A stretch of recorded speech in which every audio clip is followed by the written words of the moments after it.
Hi guys, I'm out again for another walk and wild camp. This time I'm in the Lake District, Ennerdale.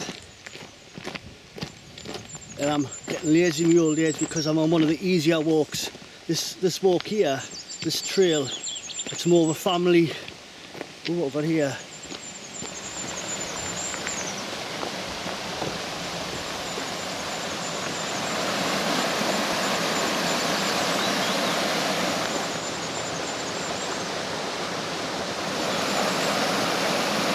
I was just going to say this walk's more suitable for families because it's not very difficult. I don't think you can get wheelchairs along here, but it's an easy walk nonetheless. But I just wanted to have a look along here because of some old settlements. I think they date back to the medieval period and a bit later. I think it's something to do with mining.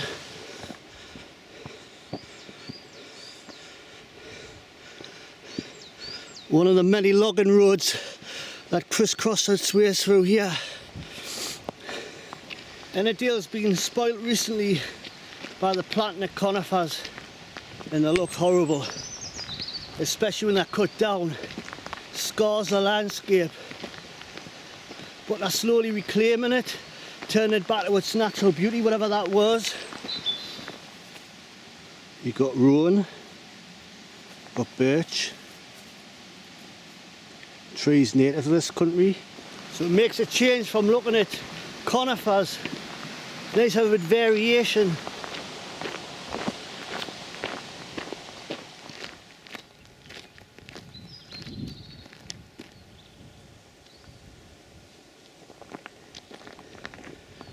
And this is the old settlement on Smithy Beck.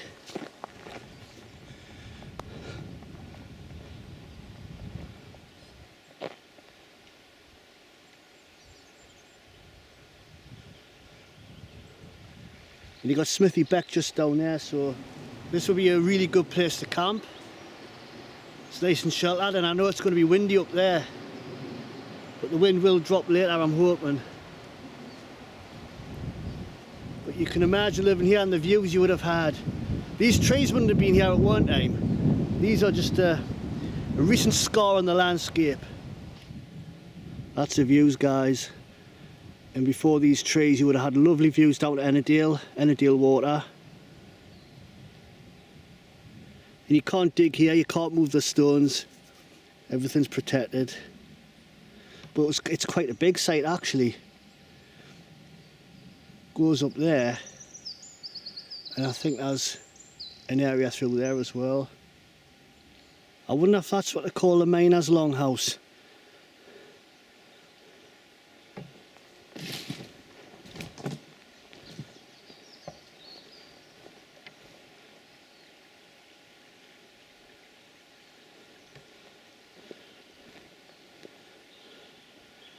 Very unusual.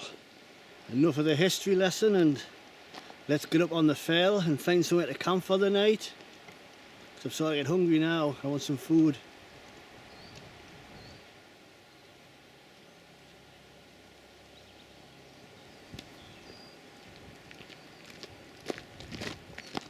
I'm only halfway up the Bowness Knot and already pillar rocks coming into view.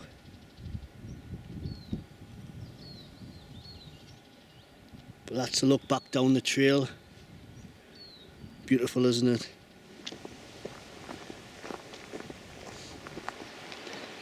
This is my first time to Ennerdale, and what I'm starting to like about it, there's nobody else around. Once you get off them low-level trails and away from the water, you see nobody, and that's its appeal for me.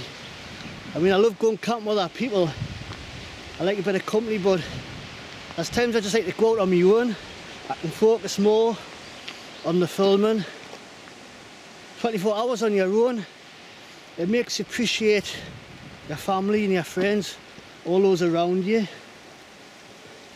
It's good for the body, it's good for the soul, good for the spirit.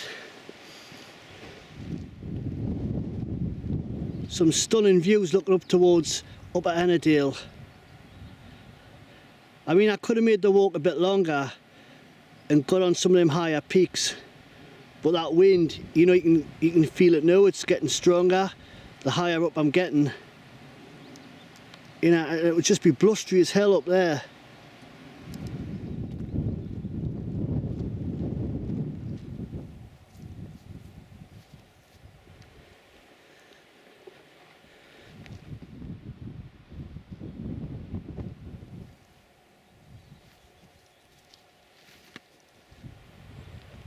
Magic stones that can just appear on tree stumps.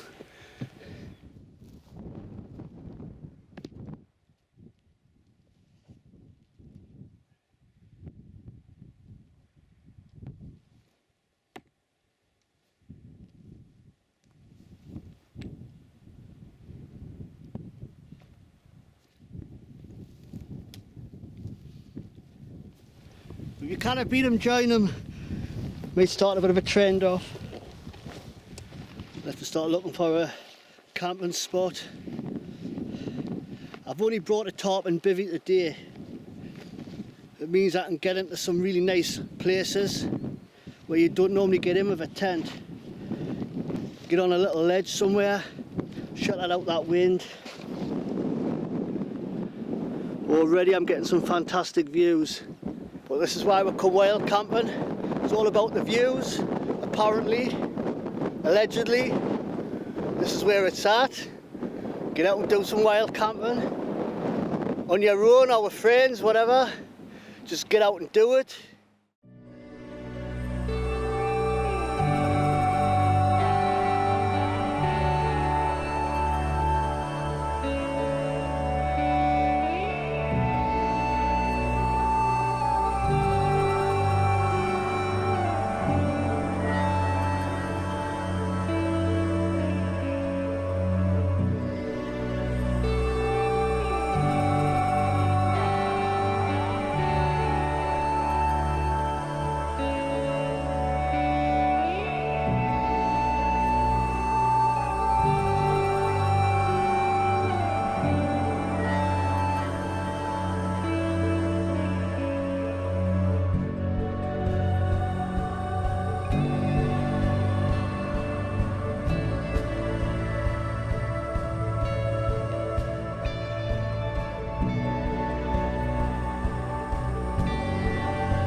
This is me setup, just keeping it simple, just in the bivvy the night. I have got my tarp set up over there. There is a risk of rain, so although I'm going to lie out here, if it does rain, at least I've got a shelter I can climb into if need be. Just a simple setup, the silt tarp one, and a bit of a, I don't know what you want to call it, a flat configuration. Had to keep it low because that wind was getting up. The wind's coming from that direction, which is like a northeasterly, and it's bland cold. It's getting colder there now.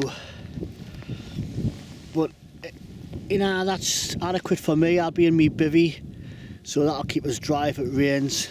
Hi John, Northeast Bushcrafter. This tripod's amazing, thank you. It's more lightweight than the one I've got, so it does the job well, thank you, it's much appreciated. But here, look at the views. Now you know why I come wild camping. Bowness Knot, Ennerdale. You know it makes sense. Right, I'm going to get a coffee on the go, get warmed up. And then, don't know what I'm going to do, check on my time lapses perhaps. Waffle on a bit more.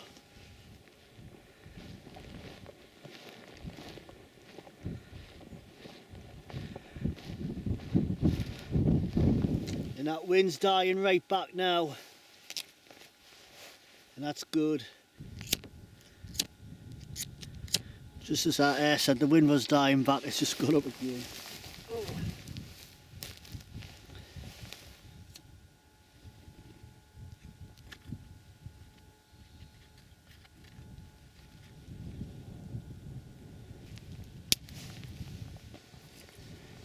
You can't beat these buddy burners. a little bit messy, as in, you know, you get soot on the bottom of your pan, but you know, it's just a really cheap way of, you know, heating your food up. Really easy to make as well. I've got some larger ones there, larger sticks, but I didn't really need them, to be honest with you.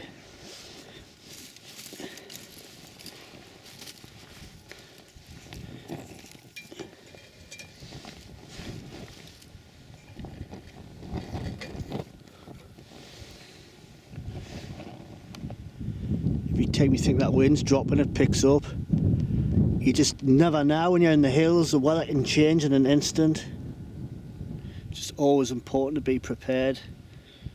Although you couldn't really say I'm very prepared, because, you know, I'm very minimal most of the time and I take risks. You know, I've got a 2 to 3 season sleeping bag, and its temperature's due to get down to 2-3 degrees Celsius. So my bag's only rated for maybe it's transitional period. Transitional zone is like 0 degrees and you're feeling the cold in. So if you do get a cold snap, you know, I'm put myself at risk. But you know, I can sleep with my clothes on. I've got a space blanket. I can put that in as a sort of safety measure as well. Just a little bit added protection.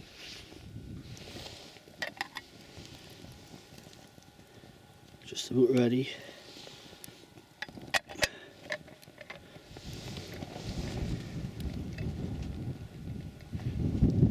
Another quick look at the views. It's not going to rain tonight, is it? Or very unlikely. You know, you should never get complacent. I've got up before and I haven't put a tarp up, and I've just been in my bivvy and I've getting wet, and it's like not nice. So it's always best to be, you know, take precautions. You know, put a tarp up just in case. I mean, I love to just roll up my bivvy and, you know, and just jump in and that, but it's sod's law. One day you're gonna get absolutely freezing cold because you're gonna get wet.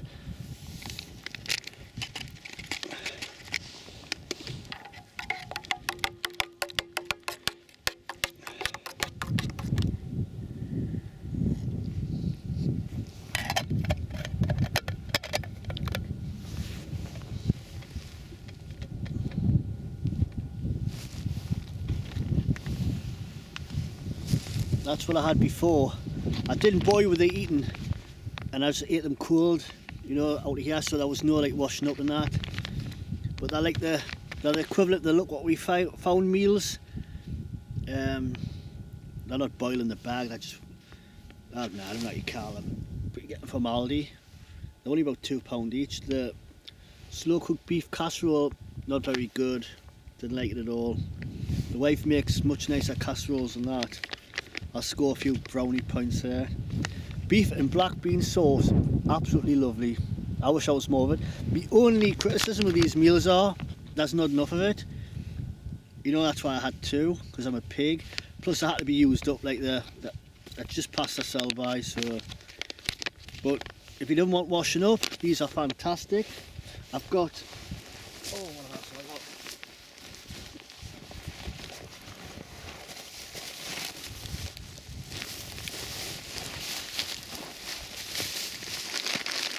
If you don't want to carry much weight, you know, buy a dehydrator. I probably showed you in my last videos the same thing, but you can dehydrate your own meals.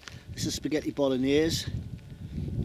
Dehydrate it and then vacuum seal it. Lasts forever. Doesn't need refrigerated. Weighs next to nothing. Nuts can be eaten on the go. Don't have to cook them. Just nibble as you go. No washing up, nothing, just a snack. Beef jerky, made in the dehydrator once again, and vacuum sealed. You know, you pay a fortune in the shop for jerky. It's so easy to make it yourself.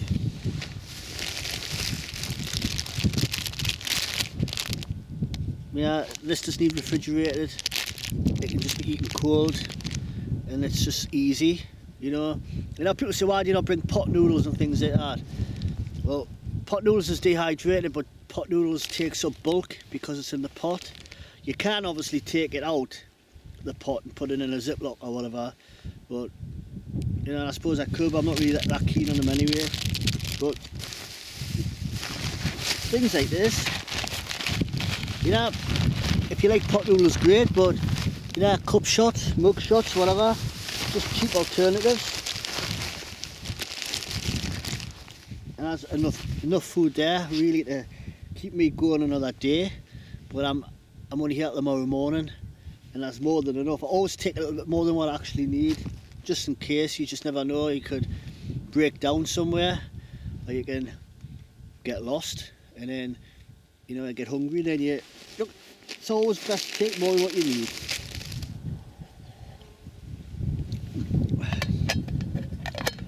I don't think I'll be filming much more tonight, because a lot of what I do is just the same things over and over again. I don't want to repeat myself.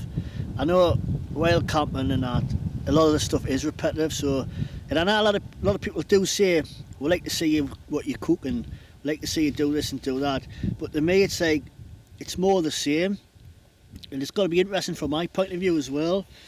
I try to bring new things to my videos, but sometimes you know, I can't think of anything. Just being out's enough, and I enjoy it, and if you guys like to come along for the adventure, well, that's even better. But I haven't really got much to say, to be honest with you. I suppose I should just thank everybody for watching my channel, you know, for subscribing, for liking and thumbs up, and even the ones that put the thumbs down, if they get a thrill out of it, then that's even better. You know, if they enjoy it, if they enjoy thumbing us down, or you know, you probably notice I don't seem to get many nasty comments now. It's because everything's automatically withheld as default, and you'd be surprised at some of the nasty comments I get, you know, just for coming out and doing a bit of wild camping, or just trolls. That's all they are, that trolls are just people who haven't got a life, people who got nothing better to do, to go around, and it's a form of bullying. It doesn't bother me, because you know, where there's a bit of a badge. You know, I got one comment once saying I was a warm weather wanderer because I only go out when it's, you know, when the weather's fair, and there was a lot more of it, you know, like some nasty remarks and that. But I took it on board, and I thought, well, there's a reason why I go out when the weather's fair, because my camera's and waterproof, my GoPro's waterproof. I like to do tarp and bivvy camping, and when you're in the hills, it's not always favourable conditions for that. So I tend to pick my days when I think the weather's going to be fine for the style of camp, which what I do. You know, I don't like sleeping in a tent. I like waking up and just looking at this beauty, opening my eyes and being all that beauty. It's just there, full on. You know, even it takes me a few seconds to sort of adjust and where am I, and then I open my eyes and I think, wow, this, you know, to me that's a buzz. Yeah, I'd rather have that than wake up and I'm in a tent somewhere. And can't see a thing. You kind of got that barrier between you and nature. You only hear once, you know. This is no dress rehearsal, and like, you've just got to live the dream. Just get out and enjoy the moment. There'll come a time when you can't do this sort of thing. You'll be too old, or you might have an injury or something, and you can't get out. You can't do these sort of walks and that. So, you know, if you're sitting at home on your armchair now watching this, and just get out and try bivvying once, even if you just do it once in your life. I tried it once, and I don't know if I've told you the story. I was up the Cheviot Hills, and it was up near Alwynton, and I was in my bivvy bag. I didn't have a tarp. I didn't think it was going to rain. I was a bit naive, so I was lying in my bivvy bag, and morning came. It rained all through the night. I didn't get wet. I only got wet once I got out, you know, because it was still raining a little bit, but I was quite okay. And I just opened the flap in my bivvy, and I seen this magnificent stag just jumping up the side of the field, up the hill, and there was mist coming across down the valley and that, across the hills. It just blew us away. I know if I was in a tent, I wouldn't have seen that. I wouldn't have seen that deer running up the side of the hill. But for the style of camping that I do, you know, especially in the mountains, you know, bivvying and tarps, a tarp and bivvy, it's you've got to pick your days, because you know it could be dangerous if you do it in the winter. It's not adequate protection. Even some of these high-end tents will fail on you if the weather's too bad. So that's just a little story, I suppose. So they call me the warm weather wanderer, and that's a reason why I'm the warm weather wanderer. Probably am soft, I don't know. Soft in the heat for coming out here on my own.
Morning.